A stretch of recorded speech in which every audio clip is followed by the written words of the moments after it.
नमस्कार, मैं हूं आपके साथ नलोफर अंसारी और आप देख रहे हैं एनटीवी न्यूज। आई नजर डालते हैं आज की खास खबरों पर। आसीवन थाना क्षेत्र में अवैध रूप से संचालित आरा मशीन की ग्रामीणों द्वारा शिकायत की गई थी, जिस पर बुधवार को बांगरमऊ रेंजर द्वारा पुलिस बल की मौजूदगी में कार्रवाई करते हुए जब्त कर लिया गया। सादाबाद गांव में अवैध रूप से लकड़ी कटान के लिए काफी समय से आरा मशीन का संचालन गांव निवासी व्यक्ति द्वारा किया जा रहा था, जिसकी शिकायत ग्रामीणों द्वारा की गई थी, जिसको संज्ञान में लेते हुए बांगरमऊ वन रेंजर नीरज विद्यार्थी बुधवार को मौके पर पहुंचकर जेसीबी मशीन से आरा मशीन को उखाड़कर जब्त किया।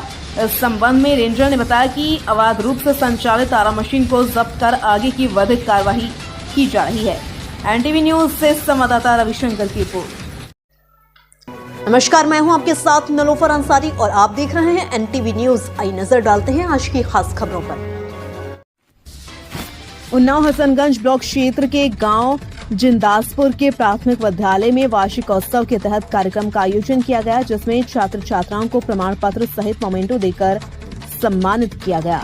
हसनगंज ब्लॉक क्षेत्र के जिंदासपुर गांव में वार्षिकोत्सव के तहत विद्यालय की प्रधानाचार्य अनीता प्रजापति, आराधना सुरेख विमल, राधिका शुक्ला, सेवानिवृत्त शिक्षक राम अवतार पाल, आंगनबाड़ी कार्यकर्त्री गुड्डी देवी सहित मुख्य अतिथि के रूप में गायत्री देवी शुक्ला, विवेक शुक्ला रहे। इस मौके पर मंच का संचालन शिक्षक वासुकीनाथ ओझा, संविलियन विद्यालय हसेवा ने किया। वहीं छात्र छात्राओं ने शिक्षा पर संदेश देते हुए लघु नाटक का मंचन सहित अन्य सांस्कृतिक कार्यक्रम भी प्रस्तुत किए। 2024 सत्र में कक्षा 1 से 5 तक पास हुए छात्र छात्राओं को प्रथम द्वितीय तृतीय आने पर छात्र छात्राओं को मोमेंटो प्रमाण पत्र देकर उज्जवल भविष्य की कामना की। इस मौके पर पत्रकार पंकज शुक्ला, अजय तिवारी सहित अभिभावकों की उपस्थिति रही। एनटीवी न्यूज चैनल से रविशंकर की रिपोर्ट। नमस्कार, मैं हूं आपके साथ नलोफर अंसारी और आप देख रहे हैं एनटीवी न्यूज। आई नजर डालते हैं आज की खास खबरों पर।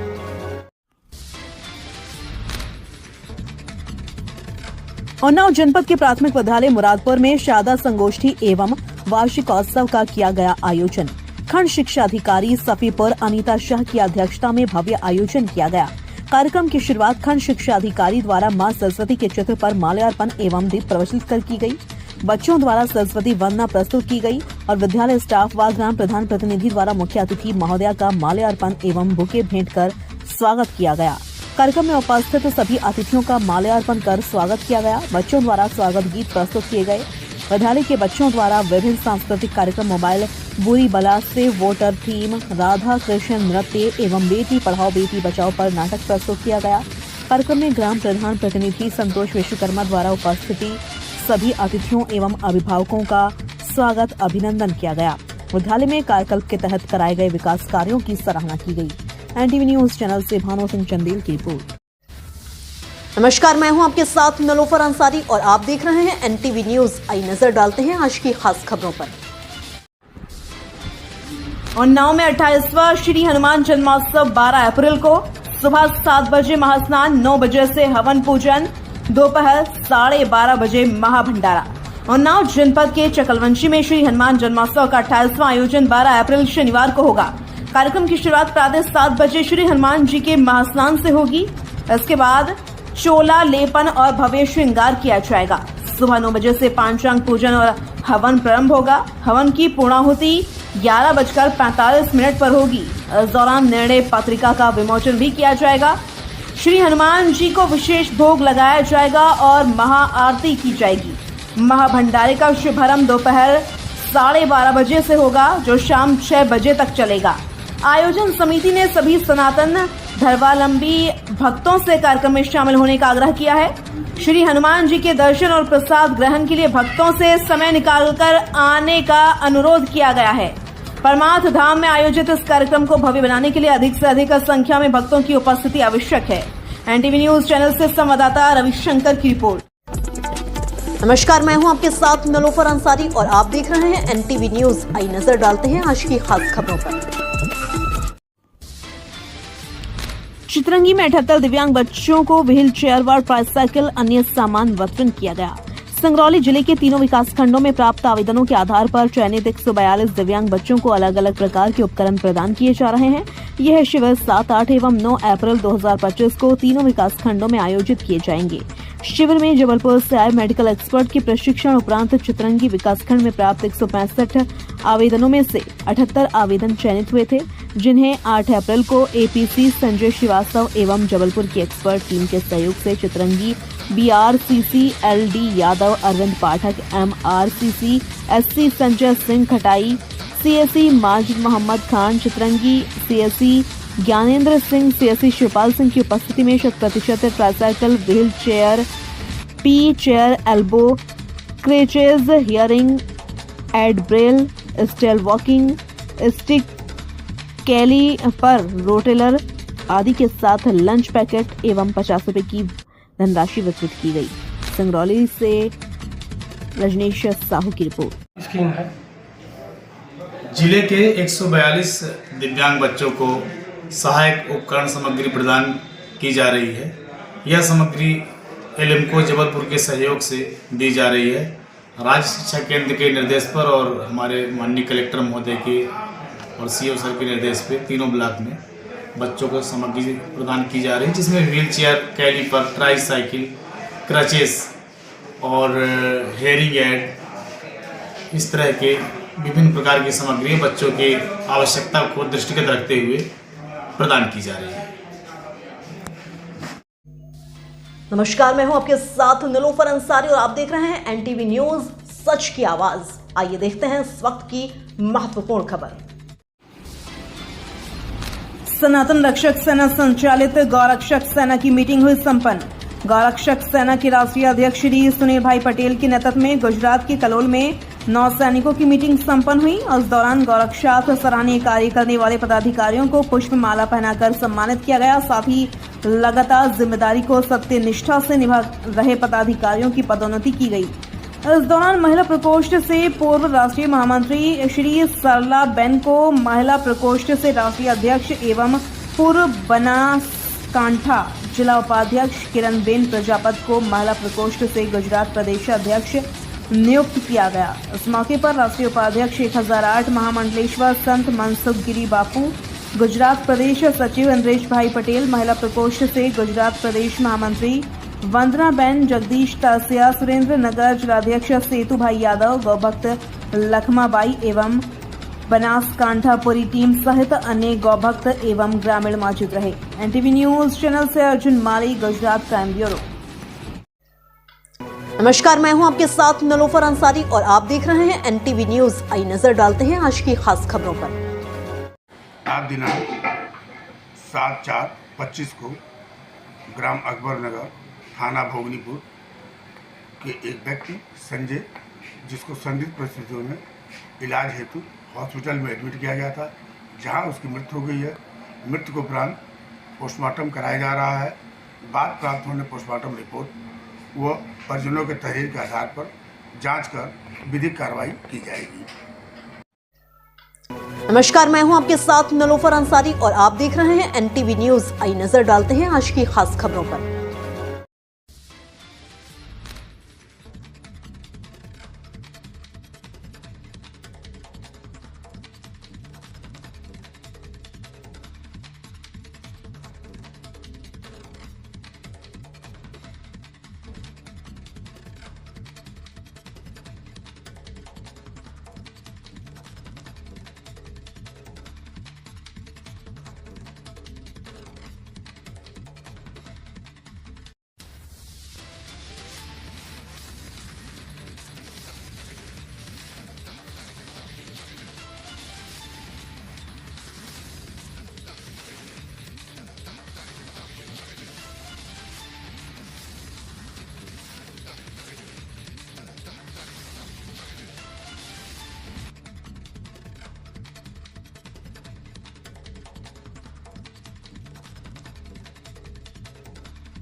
नमस्कार, मैं हूं आपके साथ नीलोफर अंसारी और आप देख रहे हैं एनटीवी न्यूज। आइए नजर डालते हैं आज की खास खबरों पर। आज 6 अप्रैल को थाना लालपुर में एक सामूहिक दुष्कर्म की एक शिकायत प्राप्त हुई थी। उसी के क्रम में ये बताना चाहूँगा कि ये घटनाक्रम 29 मार्च से 4 अप्रैल का है, जिसमें पीड़िता का ये कहना है कि 29 मार्च को सर अपनी मर्जी से गए थे अपने दोस्त के पास में 4 तारीख को पीड़िता के परिजनों द्वारा पुलिस को थाना लालपुर को सूचना दी गई कि उनकी बच्ची घर से चली गई है। उसके संबंध में उन्होंने गुमशुदगी दर्ज करवाई थी और सेम ही डे थाना लालपुर पुलिस द्वारा बच्ची को सकुशल बरामद किया गया। उस दिन ना पीड़िता के द्वारा ना उनके परिजनों द्वारा किसी तरह की कोई शिकायत की गई कि कोई दुष्कर्म हुआ है। आज 6 अप्रैल को पीड़िता और उनके परिजनों द्वारा सामूहिक दुष्कर्म के संबंध में तहरीर दी गई है। उसके संबंध में सुसंगत धारा में मुकदमा पंजीकृत किया जा रहा है। जैसा कि कुछ मीडिया आउटलेट्स में चल रहा है कि बच्ची नाबालिग है, मैं बताना चाहूँगा बच्ची बालिग है और सुसंगत धारा में मुकदमा पंजीकृत कर रहे हैं और तहरीर में जिन व्यक्तियों का नाम दिया गया है उसी के संबंध में 6 व्यक्तियों को अभी तक हिरासत में लिया गया है पुलिस के द्वारा और उनसे संबंधित पूछताछ की जा रही है और अगले मैदानी कार्रवाई उसमें की जाएगी। आज के इस कार्यक्रम में उपस्थित देश के केंद्रीय बलों और राज्यों के पुलिस बलों से जुड़े हुए हैंडबॉल, बास्केटबॉल क्लस्टर से जुड़ी हुई विभिन्न प्रतियोगिताओं के सभी प्रतिभागीगण और उपस्थित बहनों और भाइयों, मेरे लिए यह अत्यंत प्रसन्नता का क्षण है कि आज से अगले 4 दिन तक all India police handball cluster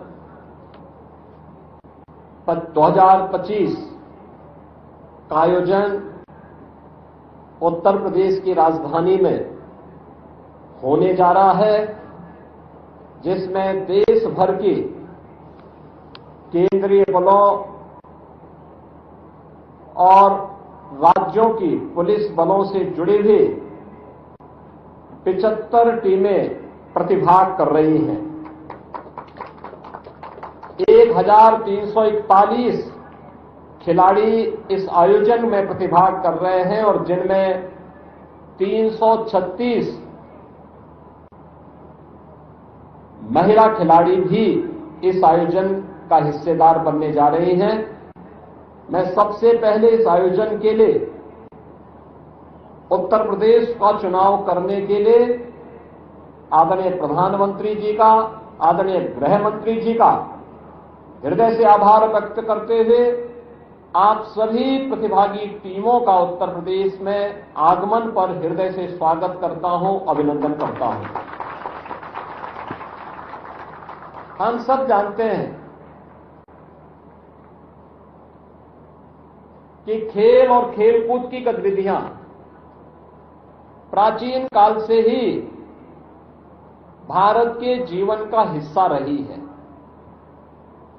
और इसीलिए भारतीय मनीषा ने कहा है कि शरीर माध्यम खलु धर्म साधनम, यानी धर्म के जितने भी साधन हैं उसकी पूर्ति एक स्वस्थ शरीर से ही की जा सकती है।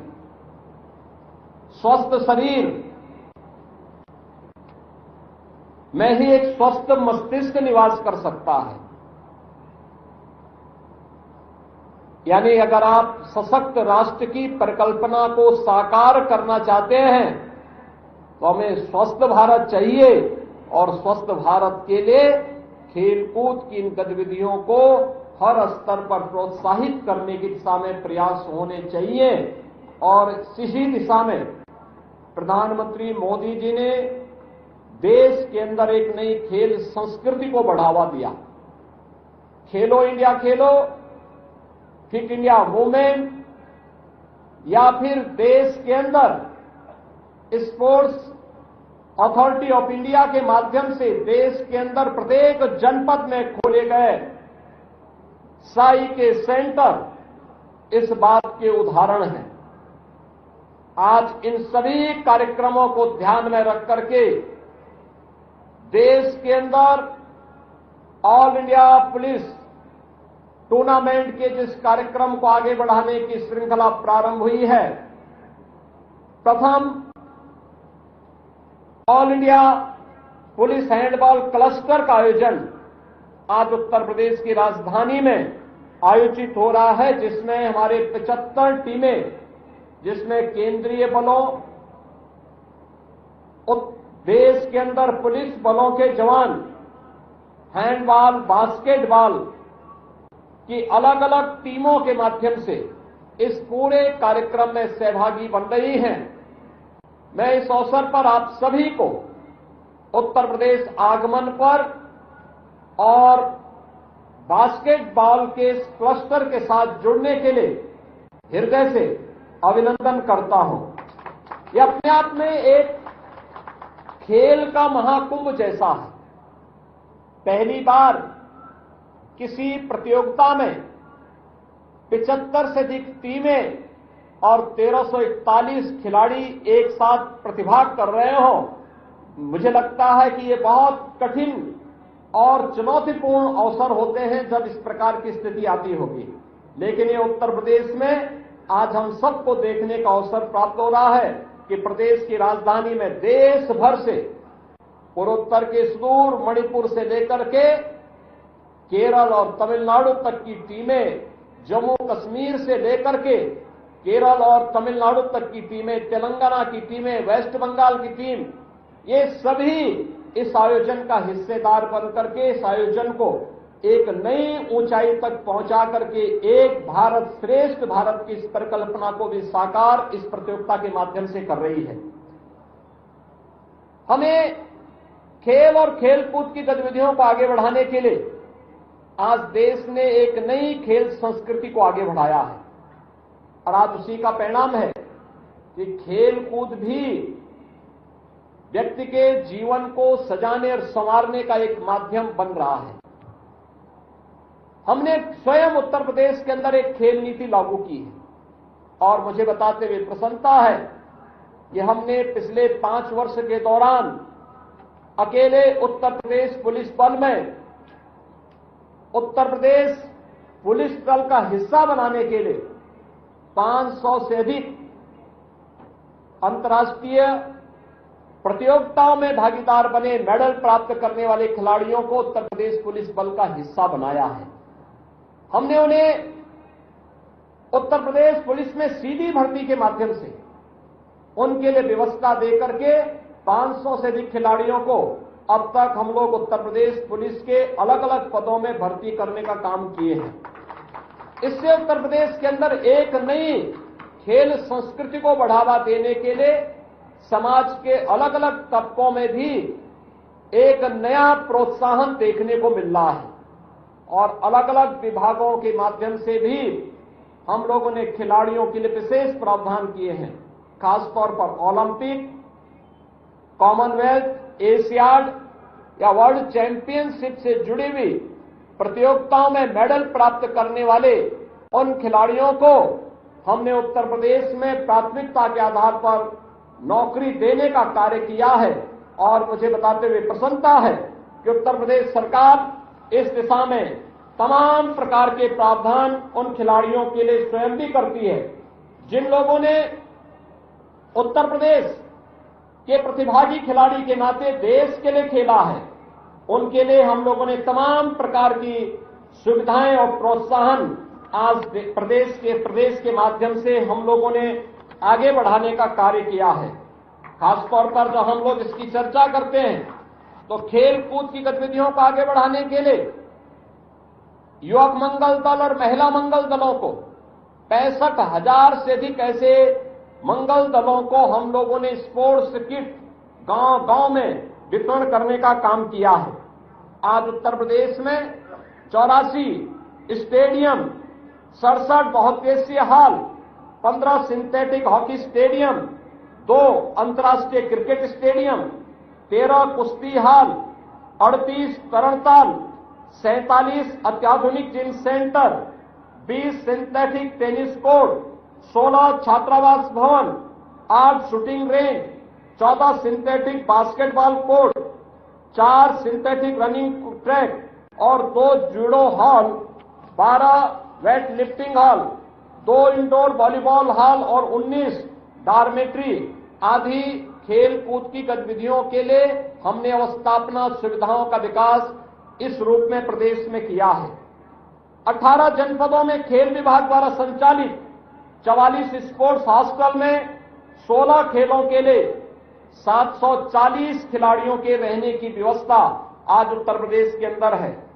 3 स्पोर्ट्स कॉलेज गोरखपुर में, लखनऊ में और इटावा में पहले से ही संचालित हैं, जिनमें खेल इंफ्रास्ट्रक्चर के साथ साथ कुशल प्रशिक्षकों की भी तैनाती हम लोगों ने की है।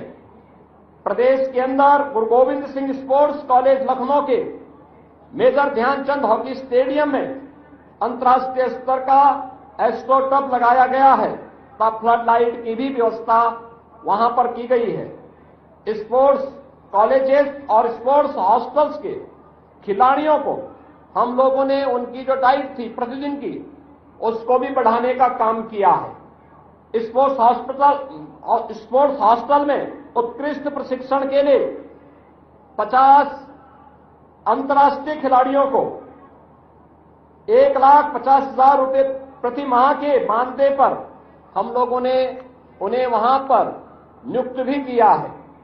प्रदेश के अंदर वाराणसी में भी प्रदेश का तीसरा इंटरनेशनल क्रिकेट स्टेडियम का निर्माण कार्य युद्ध स्तर पर चल रहा है। वाराणसी के सिंगरा में डॉक्टर संपूर्णानंद स्पोर्ट्स स्टेडियम में अभी हाल ही में 287 करोड़ रुपए की लागत से इंटरनेशनल स्टैंडर्ड के नया इंडोर स्टेडियम का निर्माण किया गया है, जिसमें बैडमिंटन, बास्केटबॉल, स्विमिंग, स्कूनर सहित 20 से अधिक इंडोर खेलों की सुविधाएं वहां पर प्रदान की गई हैं।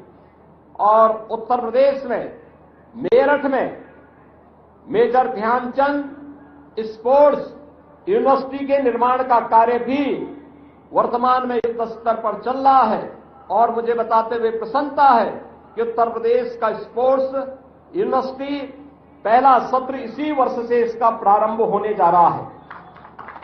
आज हम भारत सरकार के सहयोग से हर जनपद में एक जनपद एक खेल योजना के अंतर्गत खेलो इंडिया सेंटर की स्थापना के कार्यक्रम को युद्ध स्तर पर आगे बढ़ा रहे हैं।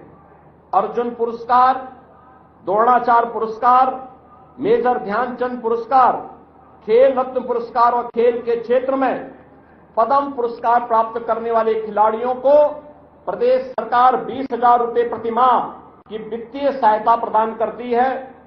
वृद्ध, अशक्त और विपदाग्रस्त राज्य स्तर के पूर्व खिलाड़ियों को 4,000 रुपए, राष्ट्रीय स्तर के खिलाड़ियों को 6,000 रुपए और अंतर्राष्ट्रीय स्तर के खिलाड़ियों को 10,000 रुपए प्रति माह की वित्तीय सहायता भी राज्य सरकार उन्हें प्रदान करती है। उत्कृष्ट प्रदर्शन करने वाले खिलाड़ियों को प्रदेश का सर्वोच्च खेल पुरस्कार लक्ष्मण पुरस्कार पुरुष वर्ग में, रानी लक्ष्मीबाई पुरस्कार महिला वर्ग में भी प्रदान किया जाता है। इन खिलाड़ियों को लक्ष्मण पुरस्कार में लक्ष्मण जी की कांस्य प्रतिमा, प्रशस्ति पत्र और 3,11,000 रुपए की पुरस्कार राशि दी जाती है। पूर्ण मुद्दे को लेकर के यह संगोष्ठी यहां पर आयोजित की गई है, उसकी महत्ता जग जाहिर है।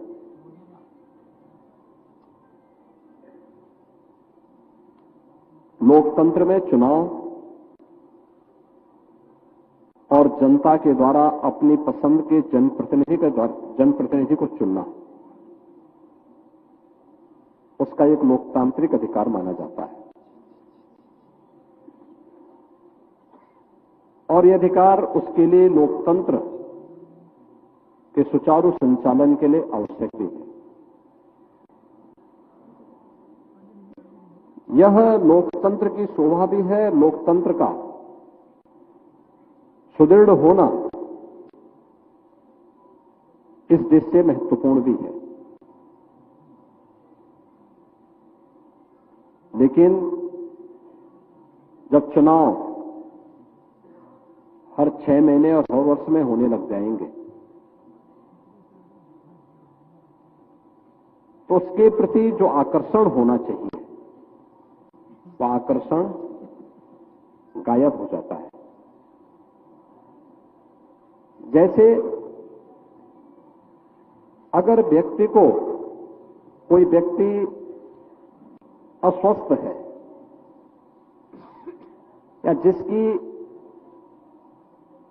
कार्य क्षमता थोड़ा कमजोर हुई है, थोड़ा डोज देकर के उसको मजबूत तो किया जा सकता है, लेकिन अगर कोई स्वस्थ व्यक्ति इस डोज को लेकर के चाहेगा कि मैं और भी स्वस्थ होना चाहूंगा, तो मुझे लगता है कि वह स्वयं अपने साथ खिलवाड़ कर रहा है। लोकतंत्र में भी बार बार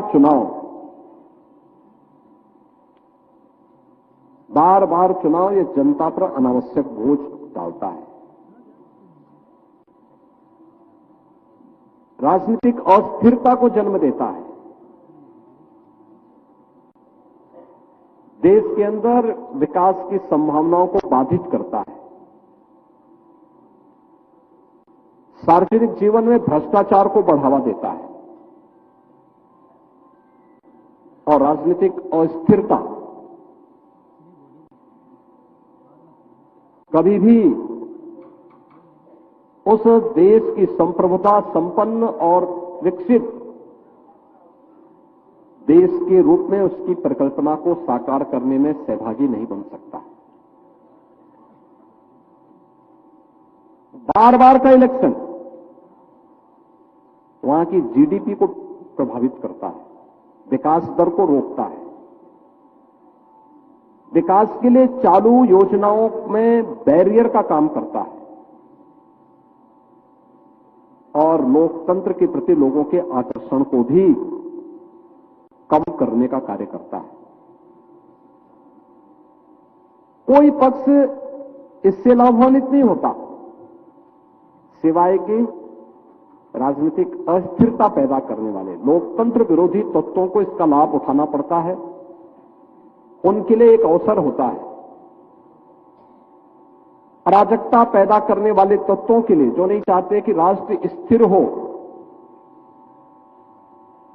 क्योंकि कोई स्थिर सरकार जब दे रहा है तो विकास की एक नई रोड मैप के साथ उसको तेजी के साथ आगे बढ़ा सकता है। वह सुरक्षा का पुख्ता इंतजाम कर सकता है, नीतियां बना करके समग्र विकास की रूपरेखा को तैयार करते हुए समाज के प्रत्येक तबके के कल्याण का मार्ग प्रशस्त कर सकता है। लेकिन जब राजनीतिक अस्थिरता होगी तो नीतिगत फैसलों को लेने के लिए उसके पास आवश्यक समर्थन का अभाव होगा। रोड मैप बनाने के लिए लोगों के व्यक्तिगत स्वार्थ आड़े आते रहेंगे। सुरक्षा के लिए कार्य करने के लिए जो ठोस और सुदृढ़ कदम उठाने चाहिए वह उठाने में बाधा होगी और वैसे ही बाधा होगी जैसे 2017 के पहले प्रदेश के अंदर हम सब देख रहे थे। 2017 के पहले आपने उस उत्तर प्रदेश को देखा होगा जिसमें सरकार के समानांतर हर जनपद में एक नई सरकार संचालित होती थी।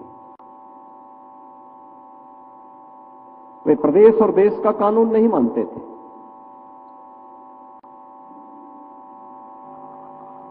उन पर देश के किसी संवैधानिक सत्ता का प्रोटोकॉल का उल्लंघन उनके लिए चुटकी भरा खेल था। संसाधनों पर लूट खसोट करना उनका विशेष अधिकार हो गया था। उन्होंने अपना जन्मसिद्ध अधिकार मान लिया था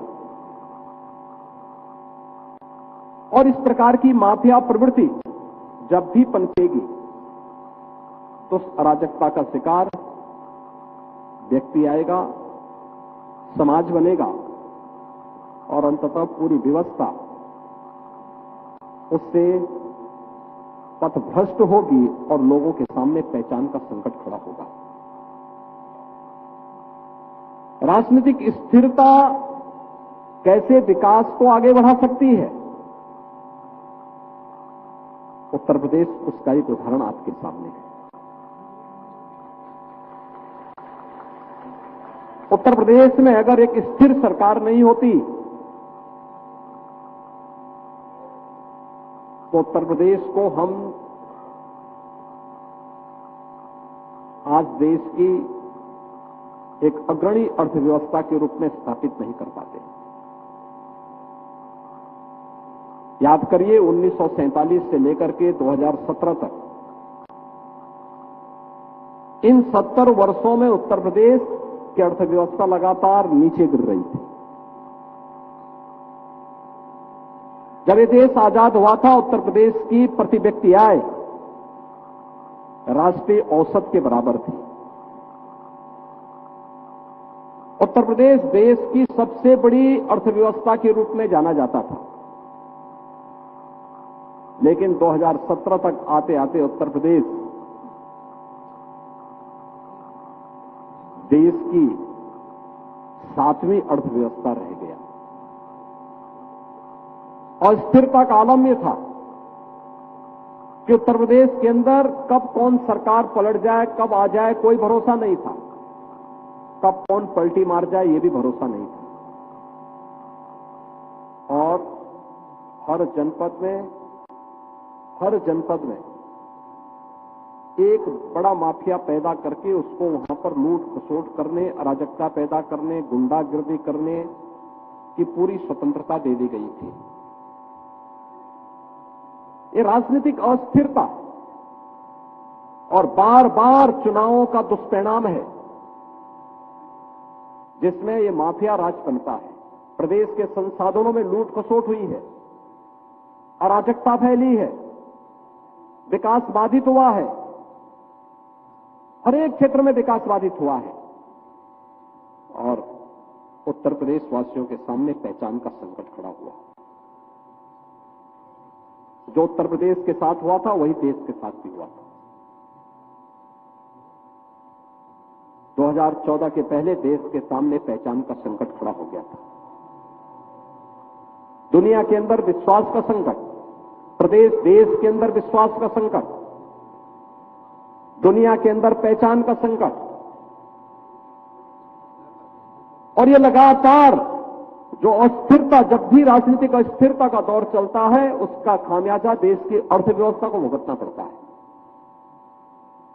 इंफ्रास्ट्रक्चर कितना कमजोर था, कोई कल्पना ही नहीं कर सकता था। देश के अंदर वर्ल्ड क्लास इंफ्रास्ट्रक्चर कनेक्टिविटी में हो, यह तब संभव हो पाया जब सर्वश्री अटल बिहारी वाजपेयी देश के प्रधानमंत्री बने।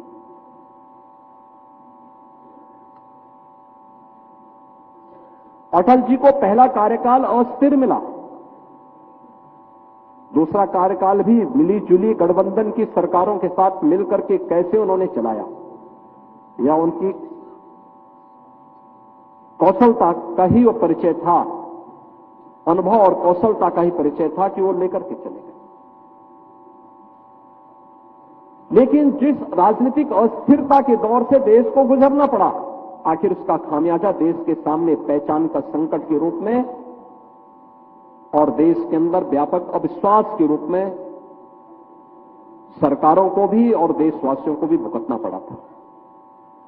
लेकिन नमस्कार, मैं हूं आपके साथ निलोफर अंसारी और आप देख रहे हैं एनटीवी न्यूज सच की आवाज।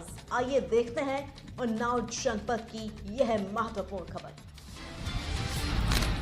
सीवन थाना क्षेत्र में सोमवार की देर रात शाम मियागंज संडीला मार्ग पर दो बाइकों की भिड़ंत, 4 युवक गंभीर रूप से घायल हो गए, जिन्हें इलाज के लिए मियागंज अस्पताल में भर्ती कराया गया, जहां डॉक्टर ने चारों की हालत नाजुक होने पर जिला अस्पताल रेफर कर दिया।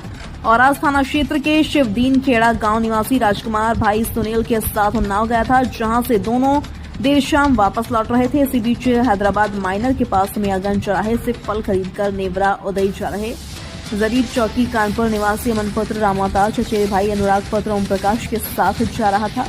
दोनों बाइकों की आमने सामने भिड़ंत में दोनों बाइकों पर सवार चारों युवक गंभीर रूप से घायल हो गए, जिन्हें इलाज के लिए अस्पताल में भर्ती कराया गया। जहां डॉक्टर ने चारों की हालत नाजुक होने पर जिला अस्पताल रेफर कर दिया। एनटीवी न्यूज चैनल से संवाददाता रविशंकर की रिपोर्ट। नमस्कार, मैं हूं आपके साथ निलोफर अंसारी और आप देख रहे हैं एनटीवी न्यूज सच की आवाज। आइए देखते हैं उन्नाव जनपद की यह महत्वपूर्ण खबर। उन्नाव आजीवन पुलिस ने रविवार की रात एक बड़ी कार्रवाई में 2 चरस तस्करों को गिरफ्तार किया है। पुलिस ने दोनों के पास से कुल 5 किलो 200 ग्राम चरस बरामद की है। बरामद चरस की कीमत बाजार में लगभग 50 लाख रुपए आंकी गई है। एसआई जयशंकर यादव अपनी टीम के साथ मियागंज सफीपुर मार्ग पर सिस कनहर गांव के मोड़ पर वाहन चेकिंग कर रहे थे। इसी दौरान सफीपुर से मियागंज की ओर जा रहा एक ट्रक रुका। ट्रक से 2 व्यक्ति बैग लेकर उतरे और पैदल चलने लगे। पुलिस ने जब उन्हें रोका तो वो भागने लगे। पुलिस ने दोनों को पकड़ लिया। पकड़े गए आरोपियों में एक की पहचान अनवर अली पुत्र लड्डन अली निवासी देवपुरा थाना कालपी जालौन के रूप में हुई। दूसरे आरोपी की पहचान मनोज तिवारी पुत्र प्रकाश नारायण तिवारी निवासी रत्निया थाना डेरापुर कानपुर देहात के रूप में हुई। पूछताछ में दोनों ने बताया कि वो बिहार के रक्सोल से चरस खरीदकर लखनऊ, उन्नाव, कानपुर नगर, कानपुर देहात और जालौन के गांव कस्बों में बेचते हैं। अनवर के पास से 2 किलो 550 ग्राम और मनोज के पास से 2 किलो 650 ग्राम चरस बरामद हुई है। थाना प्रभारी अजय कुमार सिंह के अनुसार दोनों आरोपियों के खिलाफ नारकोटिक्स एक्ट के तहत मुकदमा दर्ज कर लिया गया है। मेडिकल जांच के बाद दोनों को सोमवार को जेल भेज दिया गया है। एनटीवी न्यूज चैनल से संवाददाता रविशंकर की रिपोर्ट। नमस्कार, मैं हूं आपके साथ निलोफर अंसारी और आप देख रहे हैं एनटीवी न्यूज सच की आवाज। आइए देखते हैं इस वक्त की महत्वपूर्ण खबर। भाजपा का 46वां स्थापना दिवस मनाया गया। भाजपा प्रदेश उपाध्यक्ष कांत देव सिंह रहे मुख्य अतिथि। विधानसभा चित्रंगी अंतर्गत ग्राम खटाई में बूथ क्रमांक 90 में भाजपा का 46वां स्थापना दिवस कार्यक्रम बूथ अध्यक्ष राम लखन गुप्ता जी की अध्यक्षता में आयोजित किया गया। कार्यक्रम में भाजपा प्रदेश उपाध्यक्ष कांत देव सिंह मुख्य अतिथि के रूप में शिरकत किए। भाजपा का इतिहास बहुत संघर्षपूर्ण और गौरवशाली रहा, जो आज समूचे भारत में भाजपा का परचम लहरा रहा है। कार्यक्रम में भाजपा के पदाधिकारी एवं कार्यकर्ता ग्रामीण उपस्थित रहे। सिंगरौली एनटीवी से रजनीश साहू की रिपोर्ट। कार्यकर्ता है वो सबको पता है, लेकिन जो नए जुड़े हैं दिवस है जानने के लिए रामनवमी का शुभ अवसर है और इस अवसर पे आज भारतीय जनता पार्टी का स्थापना दिवस भी पड़ा है। 6 अप्रैल को हम लोग हर वर्ष स्थापना दिवस प्रत्येक बूथ पे मनाते हैं। 65,015 बूथों पे आज का यह कार्यक्रम मध्य प्रदेश में तो चल ही रहा है, समूचे देशव्यापी कार्यक्रम है। आज उत्सव का दिन है, आनंद का दिन है, त्योहार का दिन है। भारतीय जनता पार्टी के समस्त कार्यकर्ताओं, भारतीय जनता पार्टी की सरकार निरंतर 20 वर्षों से अधिक मध्य प्रदेश में है, 10 वर्षों से अधिक केंद्र में है। इन दिनों में यदि आप देखेंगे तो निश्चित रूप से देश की तकदीर तस्वीर सब बदलने का काम भारतीय जनता पार्टी की सरकारों ने किया है। और इतना ही नहीं, देश में 25 करोड़ आबादी के लोग गरीबी रेखा से जो नीचे थे वो ऊपर आए हैं। मतलब अपने आप में सिर्फ एक छोटा सा उदाहरण है कि नरेंद्र मोदी जी की कार्य कुशलता, नरेंद्र मोदी जी की नीतियों के कारण आज देश के 25 करोड़ लोग गरीबी रेखा के ऊपर आए। कितनी सारी योजनाएं हैं, उन योजनाओं को क्या गिनाया जाए। बस इतना ही कहना है कि भारतीय जनता पार्टी हमारे देश के लोगों की जो स्थितियां थी उसे बदलने का काम की है और सबके भाग्य खुले हैं और सबका जीवन स्तर बदला है।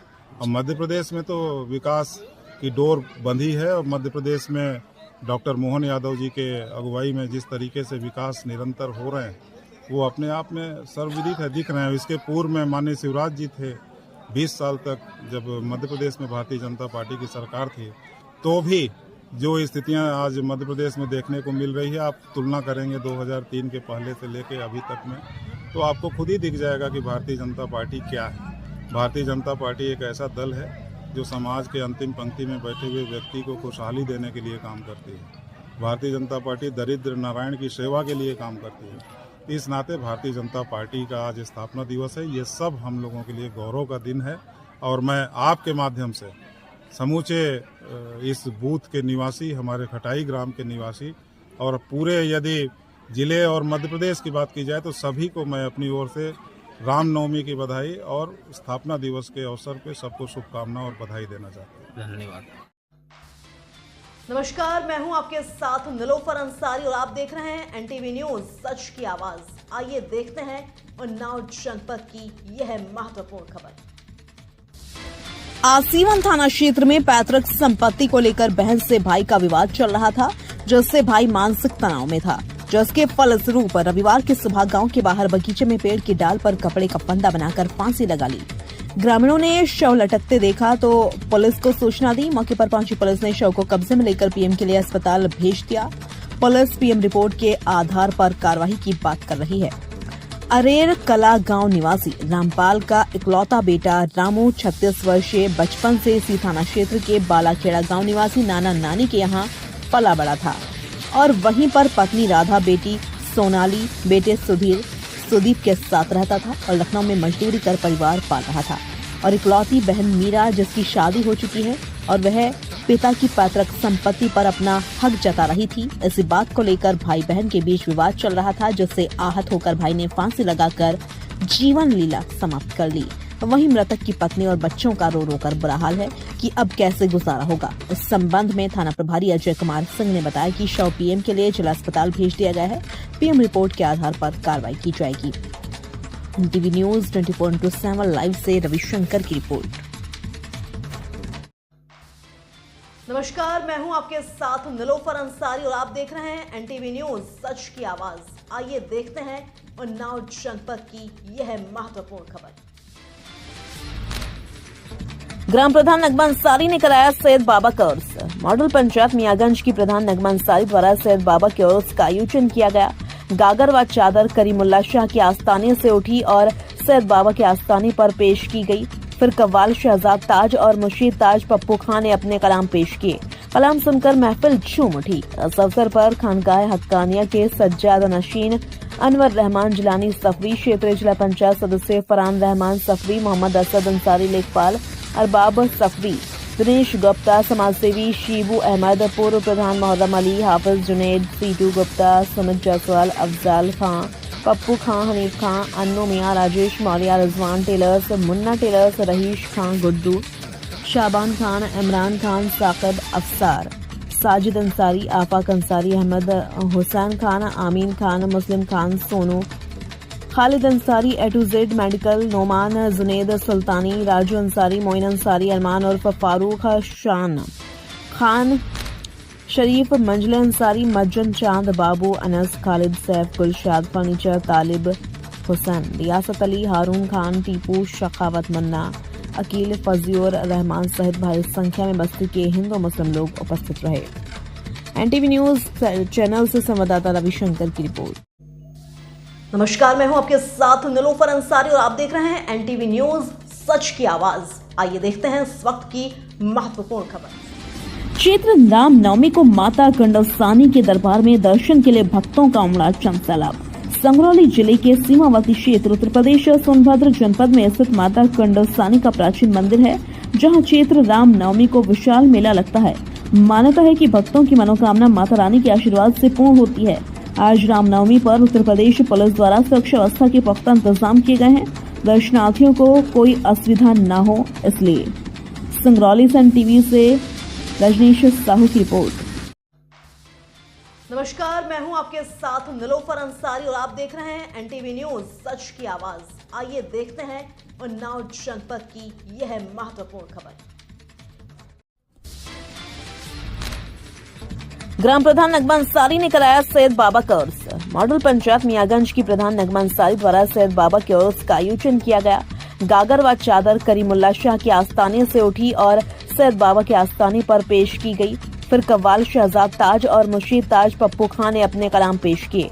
कलाम सुनकर महफिल झूम उठी। इस अवसर पर खानकाह हक्कानिया के सज्जाद नशीन अनवर रहमान जिलानी सफवी, क्षेत्रीय जिला पंचायत सदस्य फरहान रहमान सफवी, मोहम्मद असद अंसारी लेखपाल, अरबाब सफवी, दिनेश गुप्ता समाजसेवी, शीबू अहमद, पूर्व प्रधान Moharram Ali, Hafiz Junaid, Situ Gupta, Sumit Jaiswal, Afzal Khan, Pappu Khan, Hanif Khan, Annu Miyan, Rajesh Maurya, Rizwan tailors, Munna tailors, Rahish Khan Guddu, Shaban Khan, Imran Khan, Sakib Afsar, Sajid Ansari, Afaq Ansari, Ahmad Hussain Khan, Amin Khan, Muslim Khan, Sonu, Khalid Ansari, A to Z medical, Noman, Junaid Sultani, Raju Ansari, Moin Ansari, Arman उर्फ फारूक, शान खान, शरीफ, मंजिल अंसारी, मज्जन चांद, बाबू, अनस, खालिद, सैफ, गुलशाद, फर्नीचर, तालिब हुसैन, रियासत अली, हारून खान, टीपू, शखावत मन्ना, अकील, फजीर रहमान सहित भारी संख्या में बस्ती के हिंदू मुस्लिम लोग उपस्थित रहे।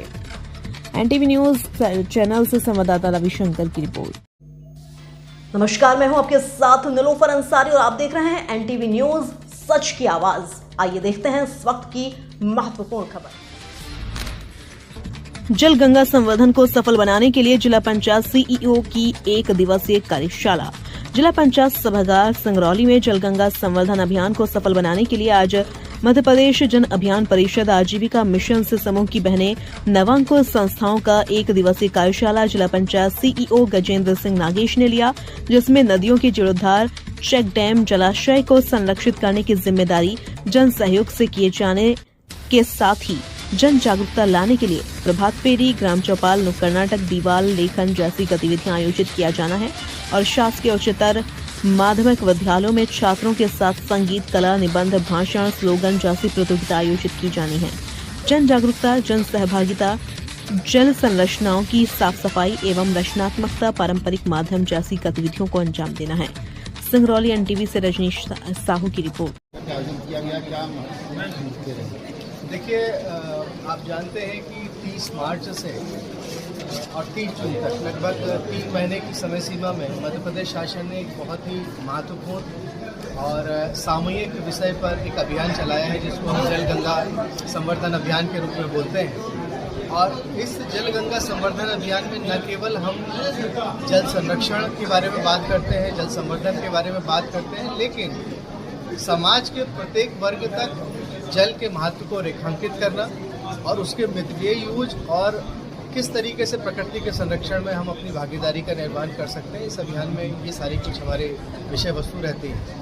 आज सभागार में जब हम लोग उपस्थित हुए हैं तो यहाँ पर हमारे पास जन अभियान परिषद के ज़िले के प्रमुख, विकासखंडों के प्रमुख और अनेक प्रस्फुटन समिति के लोग शामिल हैं। साथ ही साथ ज़िले में हमारे जो राष्ट्रीय ग्राम स्वराज अभियान की जो हमारी टीम है, विकासखंड स्तरीय और जिला स्तरीय, वो लोग भी हैं। साथ ही साथ हमारे पास में राष्ट्रीय ग्रामीण आजीविका मिशन के विकासखंड स्तरीय प्रभारी और साथ ही साथ हमारे विभिन्न विषयों की जो सीआरपी बहनें होती हैं, वो कृषि सखी हैं या पशु सखी हैं या बैंक सखी हैं, तो अलग अलग विषयों पे जो तमाम अपनी दक्षता रखते हैं, ऐसे तमाम लोग उपस्थित थे। और आज हम लोगों ने जल गंगा संवर्धन अभियान के सभी विषयों पर एक फौरी तौर पर चर्चा करी।